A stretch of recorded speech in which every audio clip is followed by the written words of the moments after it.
11 million people live in Greece. Nearly half live in the cities of Athens and Thessaloniki. They travel by bus and taxi, but mostly on foot.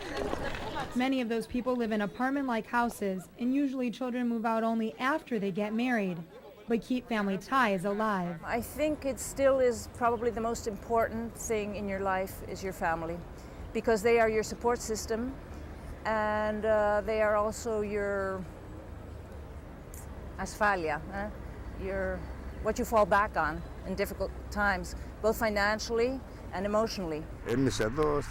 We here in Greece have family as our first priority. Without family, you're nothing.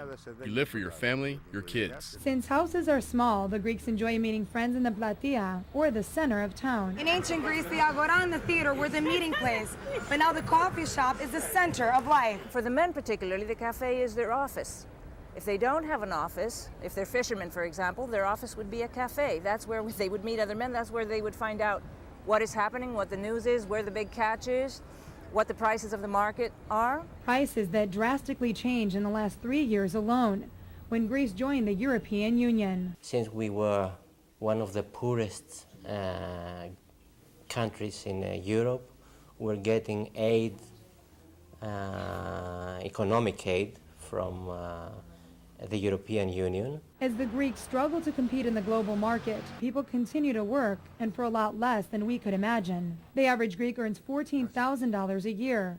That's below the American poverty level. In the States, the average person makes more than double that. And even Greeks with years of experience make just enough to survive. For instance, a public school teacher with 25 years of experience makes a little over $21,000. While here in the States, an average teacher can expect to make $45,000. Life isn't cheap in Greece. A cup of coffee can cost anywhere from $2 to $5. Lunch for two easily costs $25. So how does this picturesque country stay afloat? Mostly on tourism. About a fifth of the country's gross economy comes from what they do best, welcoming guests from around the world. It's so important in the Greek culture that in our ancient gods, the father of gods, Zeus, was the god of hospitality. A culture rich, not with euros, but definitely with the spirit of life. For Beyond the Olympic Flame, in Greece, I'm Marianthi Bombaris.